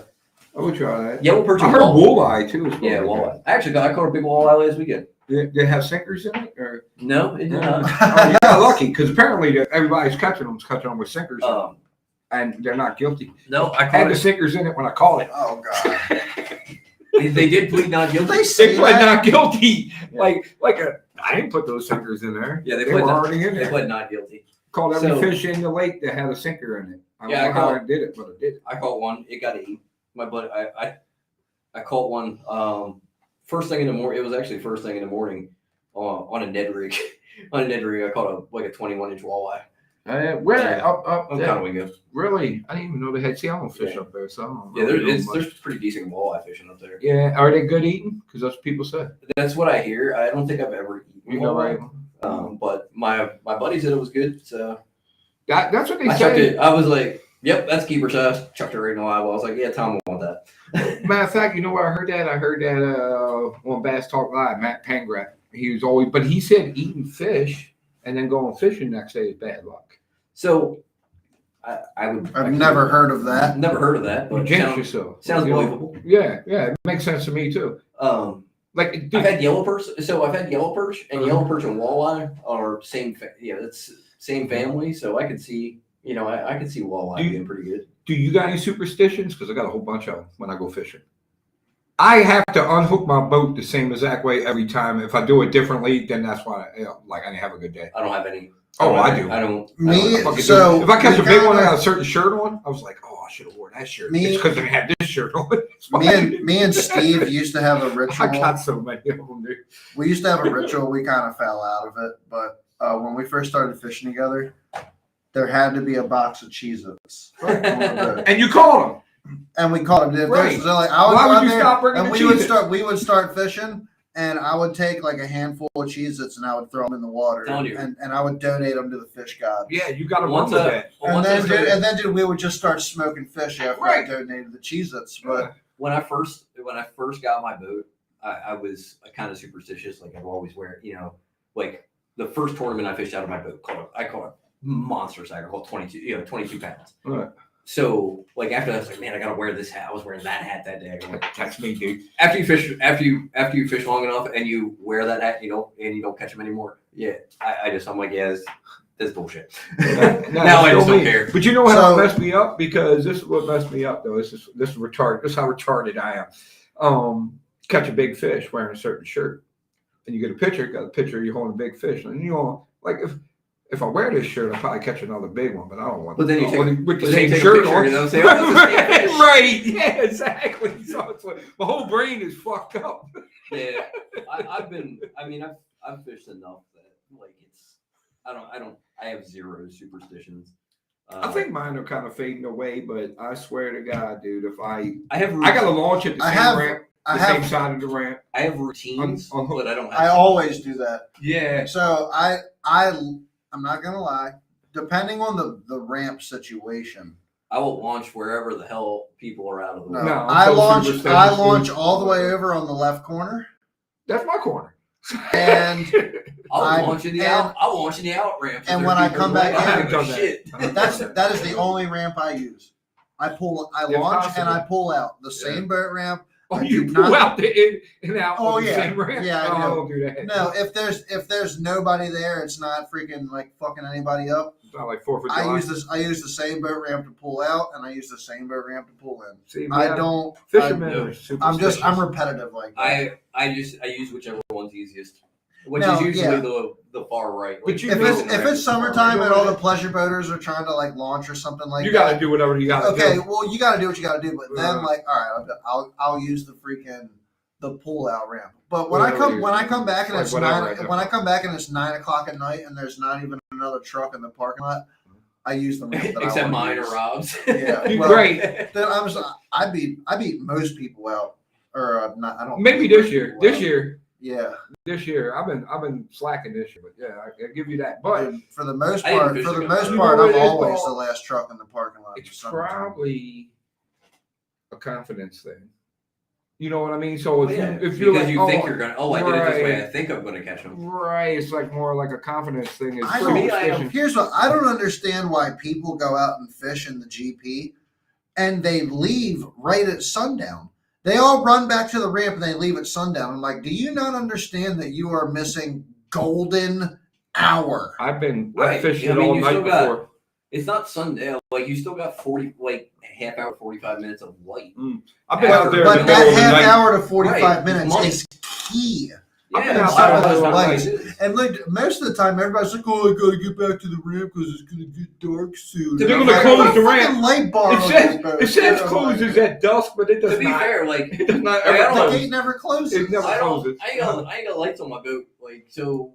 Like it gets a little sketchy running out of there.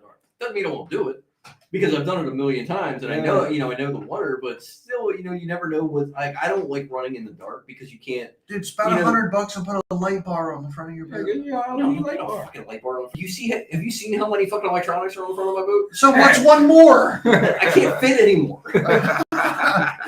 It's like the cockpit of a space shuttle. Hey, you want to talk about something? I heard Or keep So- a spotlight on the boat. Just Major League Fishing. Oh, I was gonna bring that up. Yeah, I got some theories. Well, I got Major some things. League I got Fishing, a lot. big changes. Right. I don't know fish limit. anything about Major League Fishing. So Five fish do you, at limit least, now. do you at least know that Major League Fishing counted every fish? Every fish count before. Yeah, they weigh it and release it, right? Right. Not So no more. now it's weigh and release.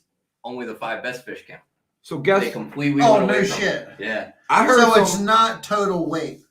No, they're It's back to best normal tournament style. They went back- they fish went back- limit. So it's not total weight. It's It total used to weight be. of the So- best 5. It The used to funny be. the funny thing is they for years when they started this that they were I don't know if they I were- like that. they were adamant on every fish counts, every fish counts, every fish will never change. This is our thing. We're gonna own it. Mhm. And this year, all the anglers were like, yeah, no, we don't want that. Yeah. So it was an angler decision. So they did put a vote. They did There was a vote to the Right. anglers, and it was like an overwhelming majority from what I heard. I mean, did they have guys that were just catching consistent I heard some good theories. 2-pounders winning tournaments? Yeah, Or, So the, Yes. the Dustin, Yes. the Dustin Connells, Jacob and the Wheeler. Jacob Wheelers, and the Jordan Lees, Mhm. they really learned how to exploit that format. Well, you got to hear these theories, dude, that I heard. So one of them is that if they didn't change back a 5-fish limit, they would have wound up having to ban forward-facing sonar. That's one theory. So did that theory come from Randy Blackett? That's funny though. No, Because another the theory. reason though, that they would never do that Mhm. is because the biggest sponsors in professional fishing are It's the electronics. manufacturers. Yeah. and So they'll never ban well, something. they're that saying they that's won't sell. why they went to 5-fish, so they didn't have to ban it. So they Well, why would they have to ban? Why would they have to ban it? Because every fish counts. Doesn't So, matter. so the theory was. You can look at fish all day. It doesn't mean you can catch them. Well, the theory was that forward-facing sonar, you can locate fish. They're not always the biggest fish, but you can catch them all. So you can catch a bunch of, like, you can catch a whole school of 2-pounders. Okay, I can locate. That was a theory. But I can locate those same fish with side scan. I don't. Look, these are just Forward-facing theories. sonar is not good for locating fish. Well, that was let me. It was side scan and forward-facing. Actually, both. yeah, of them. that. But the other I'm gonna call theories- bullshit on that theory. The other theory is even better. What The they other do? theory was they went to a 5-fish limit so Jacob Wheeler could stop dominating. Guess what's going to happen? Jacob Wheeler's still going to dominate because he spends more time on the water than any other fucking angler. That's what James Watson said. James Watson said you can make it 5 fish in one carp. He's going to catch the biggest carp. No, that's right. So the difference between the Jacob Wheelers and the Jordan Lees They put in the and work. the Justin Lucases. So, for example, when my buddy Frank was up on Champlain, Frank Arthur? yeah, Big up Frank Arthur. He's he watching. was. Yeah, that's my boy. He just turned 60 a couple of days ago. Yeah. He just had a birthday. Oh, it looks good for him. So he's up on Champlain practicing for the Toyota Series, and the MLF Pro Circuit had just ended, and Justin Lucas had a good tournament, like finished in the top 10 or something, something like that. And Frank sees him at the ramp after the tournament, and Frank, just starts talking to him, but bullshitting with him. He had his son, his son there, and a little baby and everything. He's just talking to him, and he's like, Frank said, hey, I thought your tournament, you'd be out of here, since your tournament. And he's like, there's something that the guy who won figured out, and I need to go find it. Like, so he stayed after the tournament to go figure out Justin what Lucas. what the guy who won was doing. That's why they're good. Or there was one, it was either that or like one spot. He's like, there was this one spot that I had that I didn't go to that I think I should have. Right. And I just need to figure out if that was the deal. So Jacob done that before. Jacob Wheeler does the same thing. Like if they don't catch them, they'll spend like 3 days there after the tournament to figure out what they needed to do. I've done that before. I actually got skunked and was driving home and said, fuck that, and turned back around and went and launched my Right. boat again. And You figured them out. go figure out what figure out what you were missing. Yeah. Go try something different. That's Then- the difference between the Justin Lucases, the guys who dominate that tour, the Justin Lucases, the Jacob Wheelers, the Dustin Connells. Those guys dominate They the won tour because they spend more time on the water than anyone else. 100%. Jacob Wheeler, that dude must spend 300 days a year on the water. Yeah. Like that's all he does is fish. Mm-hmm. And that's why he's probably one of the best ever. So I know a couple of tournaments this year where they had off days. They went to another lake and fished another lake Right. that wasn't part of their tournament. So- Because they do off days in Major League Fishing. You have Group A and Group B. Right. Group A fishes one day, Group B fishes the next day, and then Group A fishes again. So on their off day, they went to another fucking lake and fished Because they still wanted to fish that day. because Right. they just wanted to fish. They've had tournaments that were, I've seen tournaments that were postponed, for weather. They went to another lake and fished. Like that's what they don't just like hunker down and do tackle and stuff. No, they just go somewhere else and fish. So That's why those guys dominate those tournaments. Chad doesn't follow tournament fishing like that. So let me try to bring you up to speed real quick. Forever it was Bassmasters, right? You had Bassmasters. All the pros fish Bassmasters. So what, 2019, probably around 2019, a bunch of pros left and started Major League Fishing. Pretty much gutted Bassmasters. They're going to make a better league. Let's take it back farther. Okay. You got to take it back farther. So because you had FLW. You started with Bassmasters. Then in the 90s, you had FLW. It wasn't FLW. I can't remember what it was called. Walmart. The Walmart. But they had the Red Man tours. Red Man. You're right. So the Red Man tours. That was like that was kind of like the BFLs of today, and that's where a lot of pros got their start in the 90s.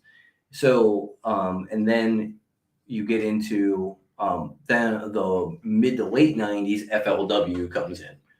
And FLW is big. It's for Forrest Wood, the guy who created Ranger Boats. Mm-hmm. That's a big deal. And then that goes all the way up to the heyday of bass fishing, which was, what was the year David Dudley won the Forrest Wood Cup? Damn. 09?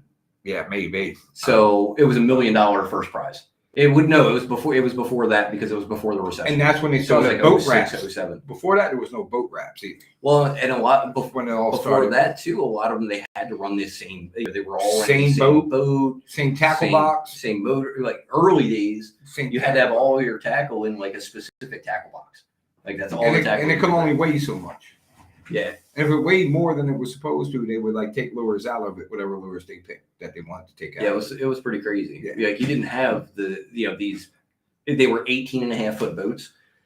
Yeah. Up until the late 90s, they were fishing 18.5-foot boats with a 150. That was their limit. Yeah. And then in the early 2000s, then they went up to the bigger bass boats where you could have like the 20 and 21-foot bass boats. Mm-hmm. That was like late 90s, early 2000s.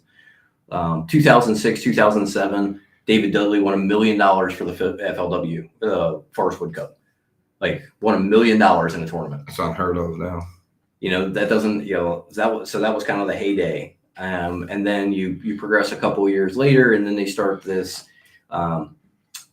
Before the BPT, it was just Major League Fishing. It was a TV thing, and you had these FLW pros and you had these Bassmaster pros who were also doing this. They would fish a tournament. They couldn't talk about the results, and then they would air it on TV. They came up with a little different format too. Where they didn't know what lake they were going to. They weren't told. It was surprise. It was super cool too because they wouldn't tell them what lake they would fish. Multiple lakes throughout the tournament. They wouldn't tell them what lake they were fishing until the morning of the tournament. This is how Major League Fishing started. Which I thought that was awesome. That was cool when they did that. Because they couldn't go pre-fish it for 2 weeks or whatever. They had no idea where they were going. Like some of the guys who had been around longer. They could figure it out by what state they were in and what lakes they were around. They had people driving them to the ramp, so they'd be like, "Okay, well, we just passed this sign. I'm pretty sure we're going to this lake." So then they would start formulating their plan as they're driving there. But it was really cool because nobody had any practice on it. They just sent them out on the lake and they had to figure it out. That was cool, right? Great. I'd watch that again. Yeah. If they had again, and then. Around 2019, good old. I think that's when everything went. Wait, it's been. It would have been 2017. 2017, okay. In 2017, a group of anglers decided to split from Bassmaster and FLW. It was almost like they created this Major League Fishing tour organization, right? Mm-hmm. And it was supposed to be like angler owned and blah, blah, blah. Grow the sport, conservation based with the catch weight release and shit like that. It was supposed to be they're going to grow the sport. It was more like they were trying to own the sport. And the names that you recognize. Kevin Van Dam, Skeet Reeves. Yeah, all those guys. Gerald Swindle went originally. Alton Jones, Gerald Swindle, Brandon Palaniuk. Yeah. Those guys all left Bassmaster. Like they just straight up and went over. All at the same time. Everybody left at the same time. All the big names. It was like 45 out of the 110 Bassmaster anglers. So almost half their field left. And Start this created new Major League Fishing. this new Major League Fishing, which turned into the Bass Pro Tour when Major League Fishing bought FLW. So that's kind of the history of tournament fishing. And then slowly, a lot of the names have been leaving and coming back to Bassmasters, which was what I was getting to was so. And then of course the Bassmasters, you have the Bassmaster Classic, definitely the Super Bowl of bass fishing, the biggest tournament there is in bass fishing. Major League Fishing has the Red Crest, which is their championship. So the guy that won their championship, Bobby Lane, fishing the Opens this year. He's leaving fishing. We've been fishing Bass Open. I get back in bass now. fishing. So the whole tournament, bass fishing tournament world is like crazy right now. I did hear him say that, or I think I heard like through a third party. He basically said, I've accomplished everything that I wanted to accomplish here. I want to win a classic.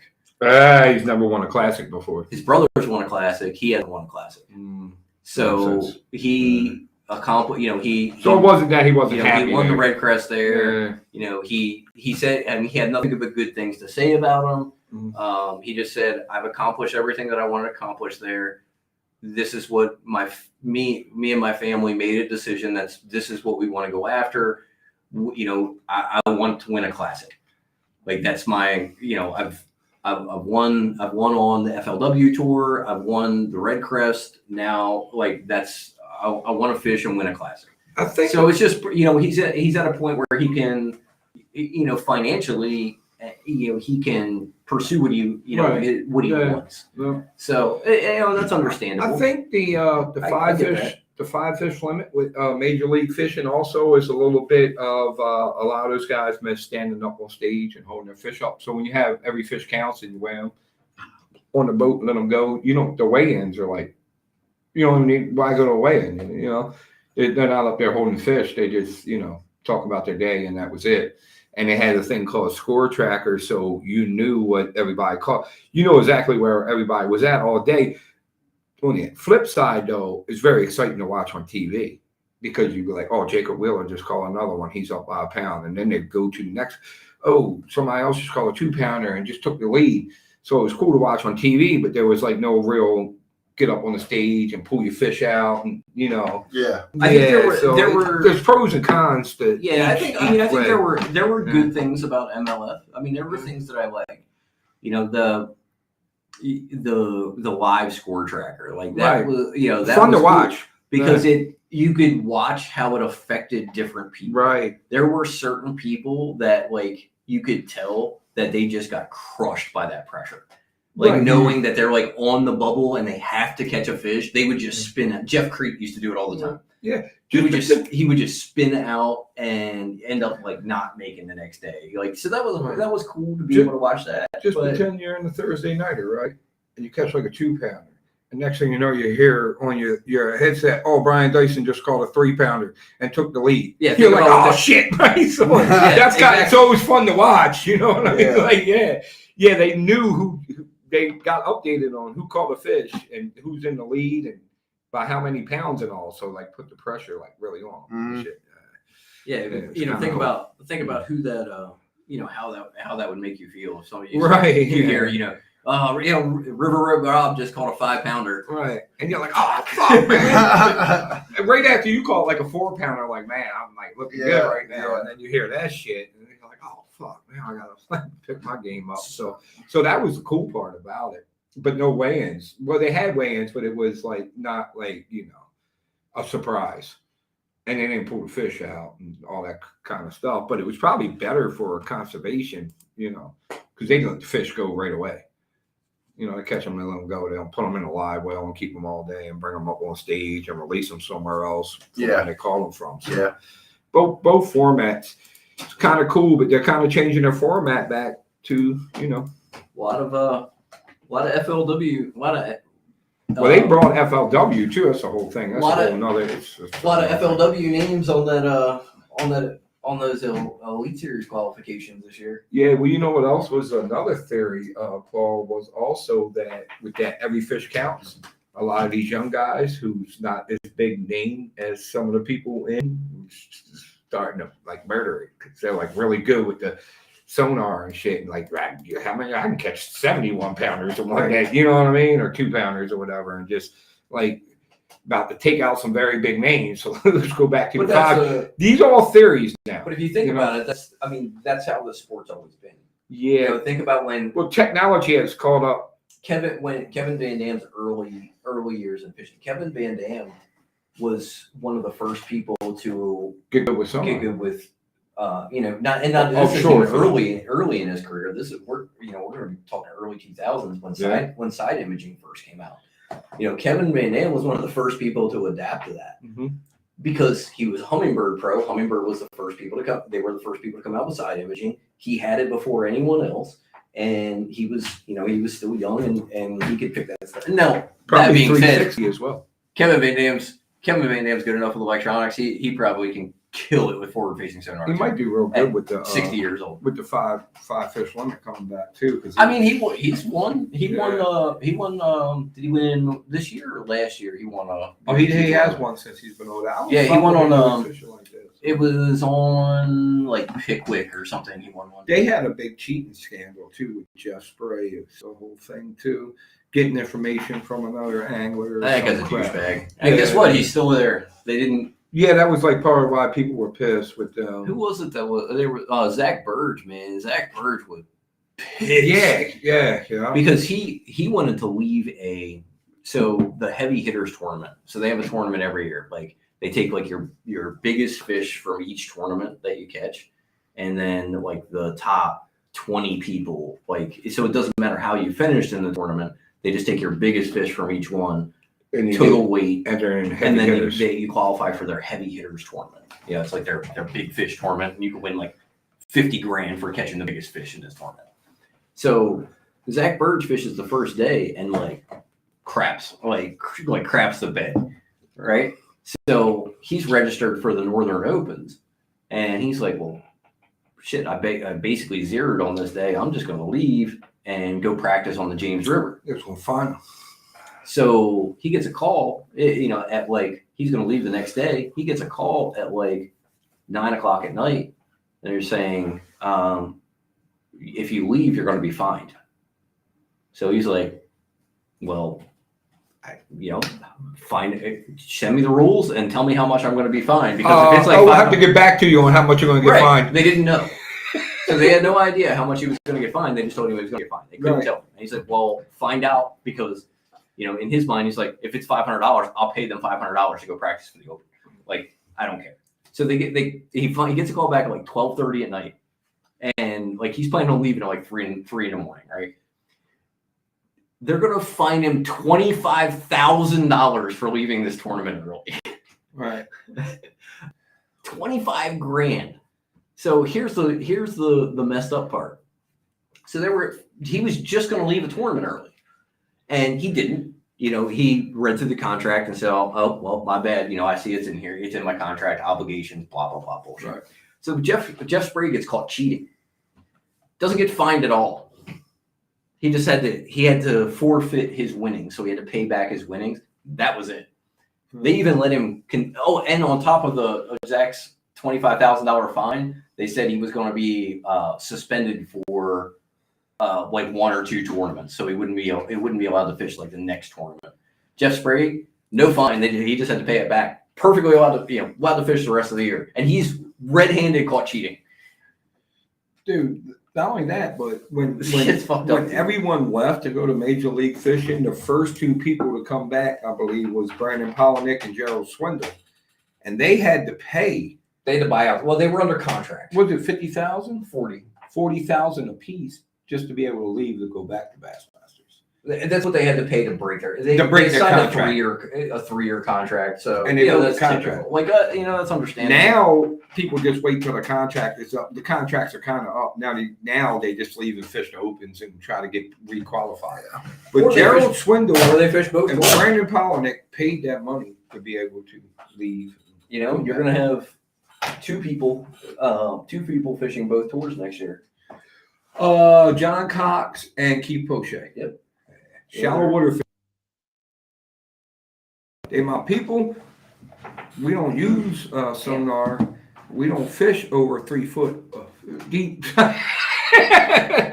Nah, John Cox and Keith Poche both fishing both tours, which is insane. One year, John Cox did all 3 because he did the MPFL as well, and Major League Fishing and Bassmasters in 1 year. Did he? Yeah, he had like 2 boats, was flying everywhere. Yeah, Did he fish MPFL? Yes, him and Keith Carson. He fished. He fished the with first Keith year, Carson. the first year of the MPFL. Yeah, he fished all 3 tours. John Cox is a beast. Patrick Walters fishes the Elite Series in the MPFL. Does he? There's probably more than just him. He won an Then MPFL. John Sookup from Bass Tank. He made it to the elites. He did. He made it to the So elites. did, Bradley Holman made it to the elites this year. Keith Poche is going to be in elites this year. I actually have it pulled up on my phone right now. We can... What's that kid? One kid from the Opens. So you have Garrison. Logan Latuso. What's his name? Go ahead. Logan Latuso, Niall Norsetter, Bradley Hallman from Central. Brian News already on the elites. So Yeah. Bryant Smith, Cooper Gallant, and Cooper Gallant. Joey Safentes. Mm-hmm. Joey C made the elites. Alex Weatherall, Koya Fujita, and Jacob Walker. Yeah, I met that dude Koyo Fujita at the Open up here. Like a young dude. Nice kid though. Keith O'Shea and Cooper. See, I don't know how they do their. So it's double qualification. I don't know how they do their double qualifications for the Opens because Keith O'Shea and Cooper Gallant. I don't know if they take their. They both extra, double qualify. They both double qualified. I don't know if they take their extra spots from the AOY. Was it Keith total, O'Shea won the AOY. The overall AOY, or if they take their extra spots from the division. So Right. I don't know exactly how it works, but you may see Cole Sands, David Gaston, and Kenta Kimura. John Sokup. Did John Sokup make it? He made it. Probably because one of those double qualifications. They just had Bass Talk Live with Hallman and Suka talking about they made it. So Suka made it. Who's the guy? He got accused not that long ago of snagging fish. Who? John Suka from Bass Tank. Was that the live sonar one? Yeah. No, that was Chris Aldane. He said it was on camera during the tournament. One of the fish that he had hooked looked like it was hooked in the side, not the mouth. And they still counted it. You know, one of those deals. Well, it made it, so sometimes the local regulations play in that. Yeah. Because there are areas of the country that, like, if you catch a fish on a jerkbait, you know, sometimes you'll catch them. You know, you'll catch them in the side. Yeah, jerkbait could tear some fish out. That's not a legal catch. So Right.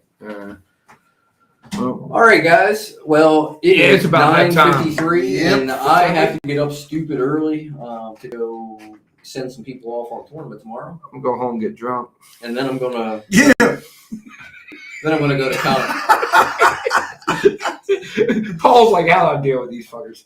Then I'm gonna go to Conowingo and beat on some smallmouth. There you go. Hopefully, not get into anybody's getting anybody's way that's fishing a tournament up there. Yeah. They have Now, a let me ask a championship. question before we sign off, real quick. How longer do you think the fishing will stay good up there? How much longer do we have? Month, About a month. maybe longer. I say the gunpowder's got about another 2-3 weeks before it gets a little tough.